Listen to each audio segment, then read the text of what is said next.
नमस्कार, आप सभी का स्वागत है यूथ अध्ययन के चैनल पे।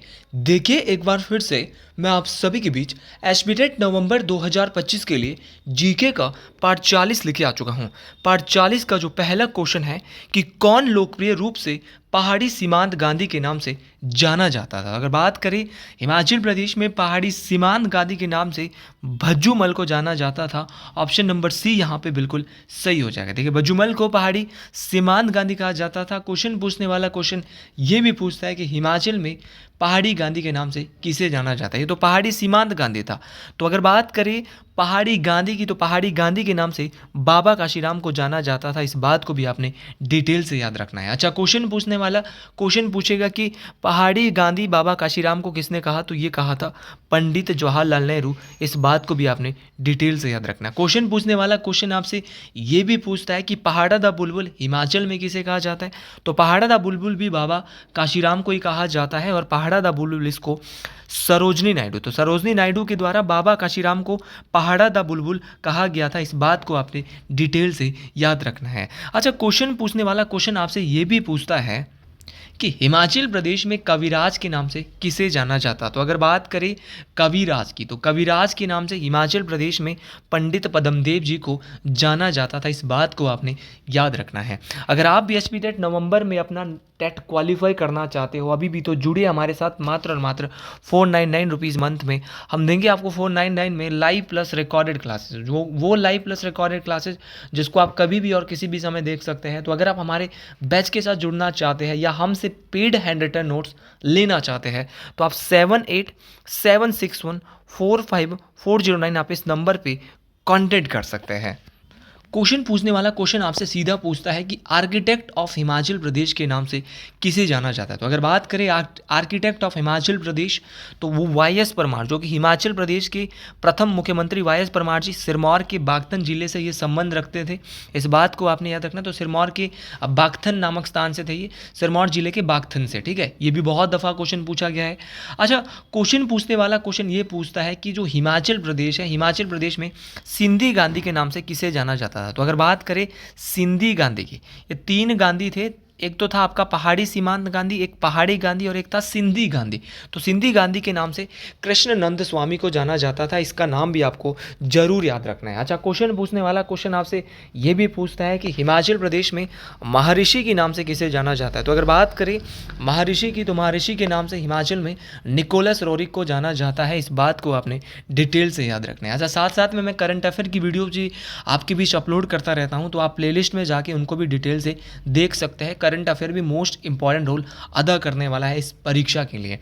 अच्छा, बात करें आपका कि हिमाचल प्रदेश में बागी के नाम से किस राजा को जाना जाता है। कि बागी, अच्छा बागी की बात करें तो बागी के नाम से जो हिमाचल में जाना जाता है वो जाना जाता है आपका बख्शी सत्य प्रकाश सिंह। इस बात को भी आपने डिटेल से याद रखना है। एक बार क्वेश्चन टेट परीक्षाओं में सीधा पूछा गया था कि हिमाचल प्रदेश में तगमा ए शत्रुनाश, बहुत इंपॉर्टेंट है, ध्यान से सुनना है कि तगमा ए शत्रुनाश के नाम से किसे जाना जाता है। तो अगर बात करें तगमा ई शत्रुनाश की, तो इस नाम से जाना जाता है कैप्टन बख्शी प्रताप सिंह। तो कैप्टन बख्शी प्रताप सिंह को जो है वो तगमा ई शत्रुनाश के नाम से जाना जाता है। अच्छा, क्वेश्चन पूछने वाला क्वेश्चन आपसे ये भी पूछ सकता है कि हिमाचल प्रदेश में आपका अजान बाहू और छत्रपति के नाम से किसे जाना जाता है। तो राजा केहरी सिंह। तो राजा केहरी सिंह जो थे वो हिमाचल के ऐसे राजा थे जिनको आपका छत्रपति और अजान बाहू के नाम से जाना जाता था। ये भी मोस्ट इंपॉर्टेंट बात है, परीक्षाओं में काम आने वाली बात है। हर एक बात आपको डिटेल से याद रखनी है। हर एक क्वेश्चन आपके लिए यहाँ से मोस्ट इंपॉर्टेंट रहने वाला है। अगला क्वेश्चन है कि शिमला में भारत छोड़ो आंदोलन का नेतृत्व किसने किया। अगर बात करें भारत छोड़ो आंदोलन की शिमला से, तो शिमला से जो भारत छोड़ो आंदोलन का जो नेतृत्व किया था वो किया था राजकुमारी अमृत कौर के द्वारा।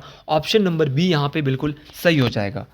और अगर बात करें भारत छोड़ो आंदोलन की, तो इस आंदोलन की शुरुआत 8 मई 1942 को मुंबई में हुई थी। इस बात को आपने याद रखनी है। अच्छा, अगर बात करें भारत छोड़ो आंदोलन की, तो इस आंदोलन के दौरान महात्मा गांधी के द्वारा कौन सा नारा दिया गया। करो या मरो। तो डू एंड डाई का जो नारा महात्मा गांधी ने दिया वो किस आंदोलन के दौरान दिया, तो ये भी आपको याद रखना है, ये भारत छोड़ो आंदोलन के नाम से दिया। अगर बात करें भारत छोड़ो आंदोलन की, तो इस आंदोलन को जो है वो आपका अगस्त आंदोलन के नाम से, अगस्त क्रांति के नाम से भी जाना जाता है। ये भी मोस्ट इंपॉर्टेंट बात है। अच्छा, क्वेश्चन पूछने वाला क्वेश्चन ये भी पूछता है कि जो भारत की प्रथम केंद्रीय महिला केंद्रीय मंत्री कौन थी, या पहली स्वास्थ्य मंत्री कौन थी। तो भारत की प्रथम स्वास्थ्य मंत्री जो कि केंद्रीय मंत्री, केंद्रीय महिला मंत्री भी थी, तो इनका नाम था अमृत कौर। तो अमृत कौर जो है वो हिमाचल की पहली महिला जिनको लोकसभा के लिए चुना गया था। और आपको ये भी याद रखना है अमृत कौर के बारे में कि ये भारत की पहली क्या थी, पहली महिला केंद्रीय मंत्री थी। इस बात को आपने डिटेल से याद रखना है, ये भी मोस्ट इंपॉर्टेंट इनका नाम हो जाता है। अच्छा, क्वेश्चन पूछने वाला क्वेश्चन आपसे बहुत सारे क्वेश्चन यहाँ से पूछ लेता है। जैसे कि क्वेश्चन पूछने वाला क्वेश्चन पूछता है आपने भारत की पहली महिला राष्ट्रपति कौन है। ये तो बहुत ही बेसिक क्वेश्चन है, तो पता होना चाहिए, प्रतिभा देवी सिंह पाटिल। तो प्रतिभा देवी सिंह पाटिल भारत की क्या है, पहली महिला राष्ट्रपति है। अच्छा, भारत की प्रथम महिला शासिका, तो भारत की प्रथम महिला शासिका कौन थी, तो ये थी रजिया सुल्तान। इल्तुतमिश की बेटी रजिया सुल्तान क्या थी, भारत की प्रथम महिला शासिका। इस बात को आपने याद रखना है, तो ये मोस्ट इंपॉर्टेंट है। अच्छा, भारत की पहली महिला प्रधानमंत्री कौन होगी, तो इंदिरा गांधी। भाई देखिए, इंदिरा गांधी क्या थी, भारत की पहली महिला प्रधानमंत्री थी। और अगर महिला राष्ट्रपति की बात करें तो ये थी प्रतिभा देवी सिंह पाटिल। दोनों ही क्वेश्चन मोस्ट इंपॉर्टेंट है, परीक्षाओं में पूछे जाता है। तो भारत की पहली महिला केंद्रीय मंत्री अमृत कौर और स्वास्थ्य मंत्री भी थी। अच्छा, क्वेश्चन पूछने वाला क्वेश्चन ये पूछता है कि भारत की पहली महिला सांसद कौन बनी थी। तो भारत की पहली महिला सांसद राधाबाई सुब्बारायन। कौन थी, राधाबाई सुब्बारायन बनी थी। अच्छा, भारत की पहली महिला राज्यपाल, ये क्वेश्चन भी बड़ा ही इंपॉर्टेंट क्वेश्चन है। तो भारत की पहली महिला राज्यपाल थी सरोजनी नायडू। कौन थी, सरोजनी नायडू का नाम आपको जरूर याद रखना है, ये भी क्वेश्चन में सीधा आता है। अच्छा, भारत की प्रथम महिला मुख्यमंत्री कौन थी, तो भारत की प्रथम महिला मुख्यमंत्री जो कि यूपी में बनी थी सबसे पहले, इनका नाम था सुचेता कृपलानी। तो सुचेता कृपलानी भारत की क्या थी, पहली महिला मुख्यमंत्री भारत के अंदर बनी थी। अच्छा, सीधा क्वेश्चन आपसे ये पूछा जाता है कि जो आपकी जो सुप्रीम कोर्ट की पहली महिला मुख्य न्यायाधीश कौन थी, तो ये थी मीरा साहिब फातिमा बीबी। तो एमएस फातिमा बीबी ये क्या थी, आपकी सुप्रीम कोर्ट की पहली महिला चीफ जस्टिस मुख्य न्यायाधीश। और अगर बात करें उच्च न्यायालय की हाई कोर्ट की पहली मुख्य न्यायाधीश, तो इनका नाम था लीला सेठ, जो कि हिमाचल के अंदर ही बनी थी लीला सेठ। तो ये सारे क्वेश्चन बहुत ज़्यादा इंपॉर्टेंट है, सीधे क्वेश्चन आपसे पूछे जाएंगे। अच्छा, मिस वर्ल्ड बनने वाली प्रथम महिला भारतीय, तो जो पूरे दुनिया के अंदर मिस वर्ल्ड बनी थी वो 1966 में बनी थी। इनका नाम था रीता फारिया, पूछा जाएगा। तो रीता फारिया क्या बनी थी, आपकी मिस वर्ल्ड बनी थी। और मिस यूनिवर्स बनने वाली जो पहली महिला थी, इनका नाम था सुष्मिता सेन। सुष्मिता सेन बनी थी मिस यूनिवर्स। मिस यूनिवर्स बनी थी 1994 में, और मिस वर्ल्ड बनी थी आपकी रीता फारिया। अच्छा, क्वेश्चन पूछने वाला क्वेश्चन ये भी पूछता है कि माउंट एवरेस्ट पर चढ़ने वाली भारत की पहली महिला कौन थी। अच्छा, माउंट एवरेस्ट पर चढ़ने वाली थी आपकी बछेंद्री पाल। कौन थी, बछेंद्री पाल। 1984 के आसपास ये गई थी। अच्छा, क्वेश्चन पूछने वाला क्वेश्चन पूछता है कि इंग्लिश चैनल पार करने वाली प्रथम भारतीय महिला। तो इंग्लिश चैनल पार करने वाली प्रथम भारतीय महिला आरती साहा। कौन है, आरती साहा है। इस बात को आपने डिटेल से याद रखना है।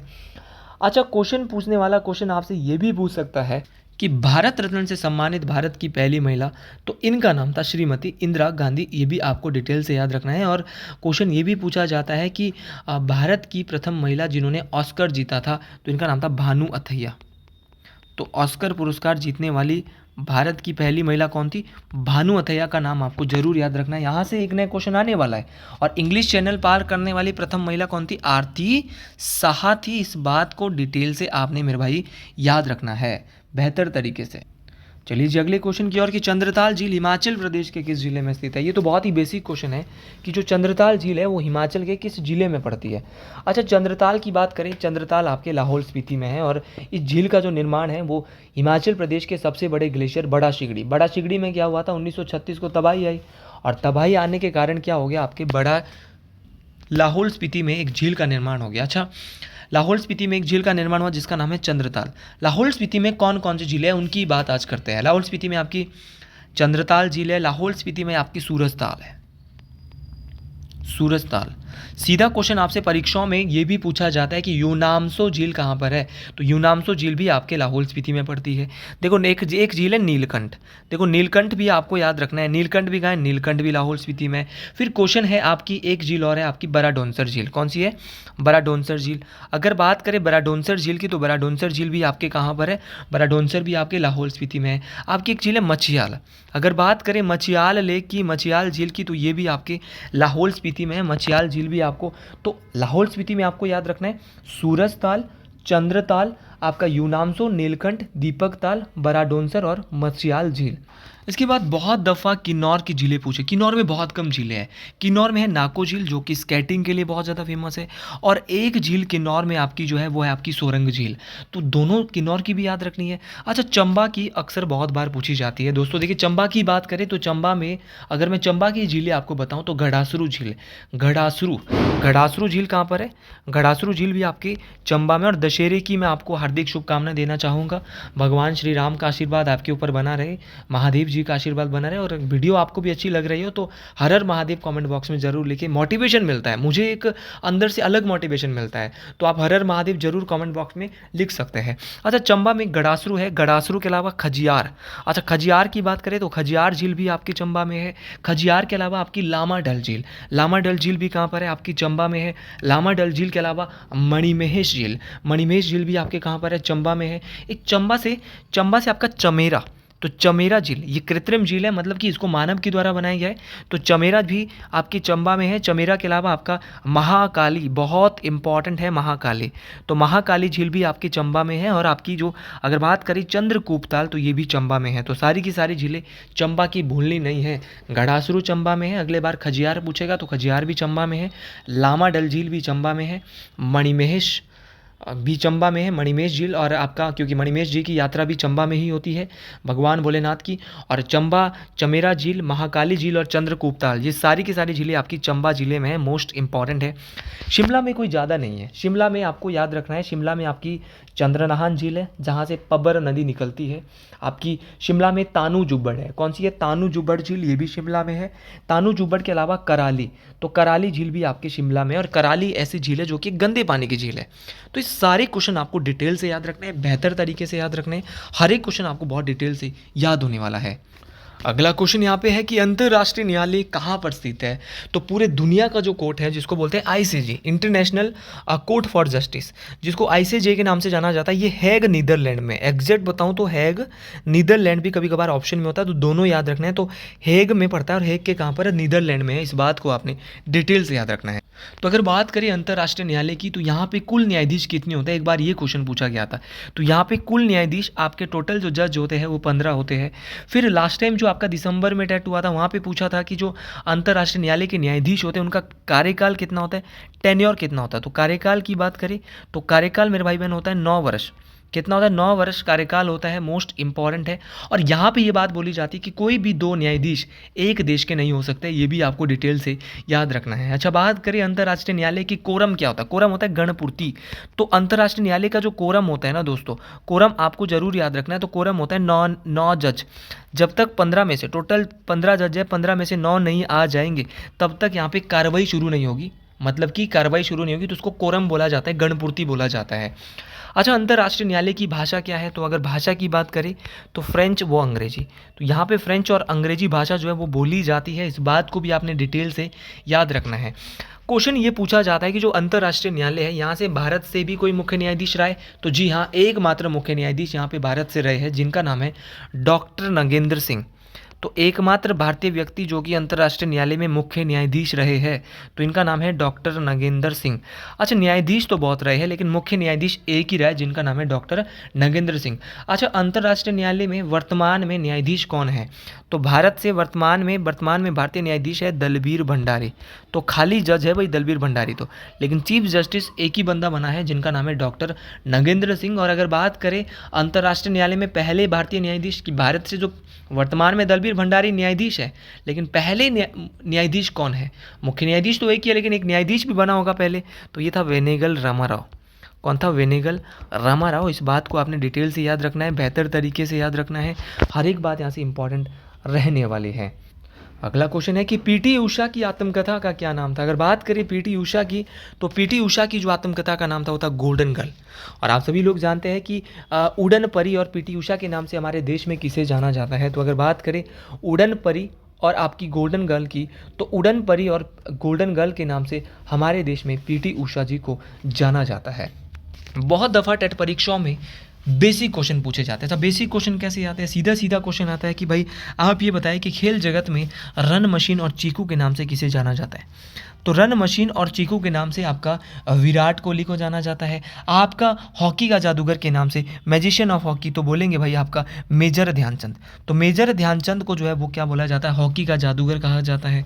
आपका सीधा सीधा क्वेश्चन पूछा जाता है कि बंगाल टाइगर या दादा के नाम से खेल जगत में किसे जाना जाता है, तो बोलेंगे सर सौरभ गांगुली को जाना जाता है। अच्छा, सीधा सीधा क्वेश्चन ये भी पूछा जाता है कि हिटमैन के नाम से, तो हिटमैन के नाम से रोहित शर्मा को जाना जाता है। अच्छा, क्वेश्चन पूछने वाला क्वेश्चन ये पूछता है कि जो आपका खेल जगत है, खेल जगत में जो आपका जो अगर बताया जाए आपका जो द वॉल के नाम से, क्रिकेट की दीवार, द वॉल का मतलब दीवार, तो द वॉल के नाम से राहुल द्रविड़ को जाना जाता है। बहुत दफ़ा आपका सीधा सीधा क्वेश्चन पूछा जाता है कि CR7, तो CR7 के नाम से जाना जाता है क्रिस्टियानो रोनाल्डो। और अगर बात करें महेंद्र सिंह धोनी की, तो इनको बोला जाता है कैप्टन कूल। ये भी आपको डिटेल से याद रखे जाना है। अगले क्वेश्चन की ओर बढ़ते हैं। अगला क्वेश्चन है कि प्रदेश की धामी रियासत का प्रसिद्ध गोली कांड कब हुआ। मैंने आज ज़्यादा क्वेश्चन कवर करने की कोशिश करी है क्योंकि जितने ज़्यादा क्वेश्चन कवर होंगे उतनी ज़्यादा चीज़ें आपकी क्लियर होने वाली है। तो प्रदेश की जो धामी रियासत है, ये गोली कांड हुआ था आपका 1939 को।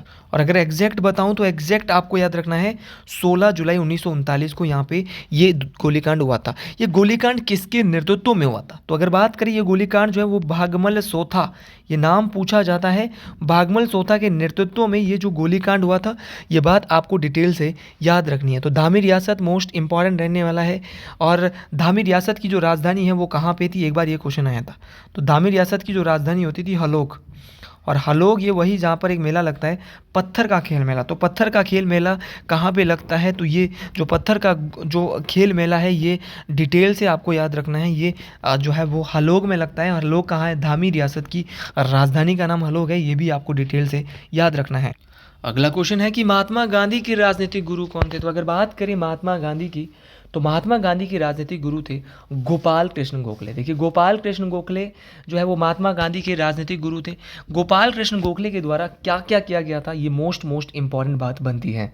तो सीधा क्वेश्चन आपसे बहुत दफ़ा टेट परीक्षाओं में पूछा गया है कि सर्वेंट्स ऑफ सोसाइटी की स्थापना किसके द्वारा की गई थी। तो सर्वेंट्स ऑफ सोसाइटी की स्थापना गोपाल कृष्ण गोखले के द्वारा 12 जून 1905, याद रखना है 12 जून 1905 को सर्वेंट्स ऑफ सोसाइटी की स्थापना जो है वो महाराष्ट्र के पुणे में किसने की थी, गोपाल कृष्ण गोखले के द्वारा की गई थी। इस बात को आपने डिटेल से याद रखना है।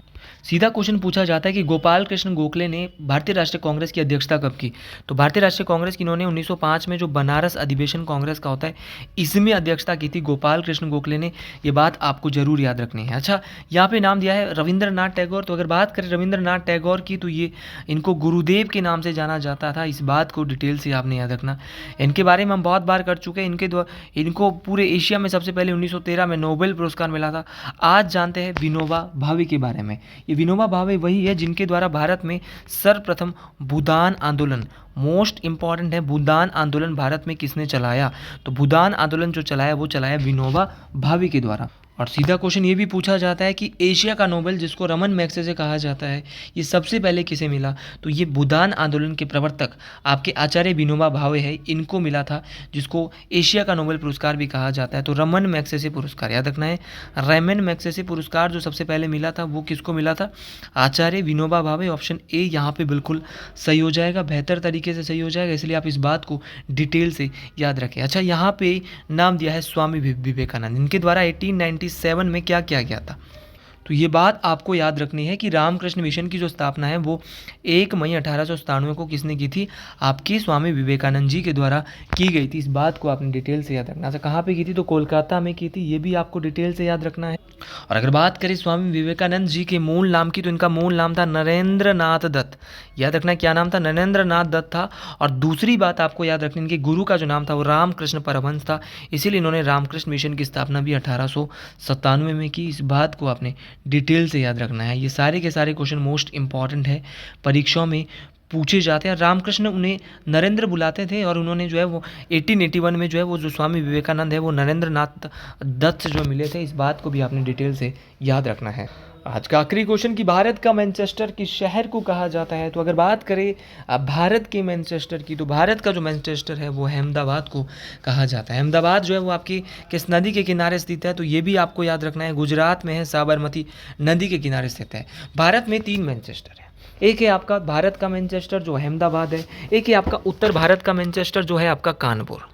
कानपुर जो कि उत्तर प्रदेश में पड़ता है, इसको भारत का मैनचेस्टर कहा जाता है।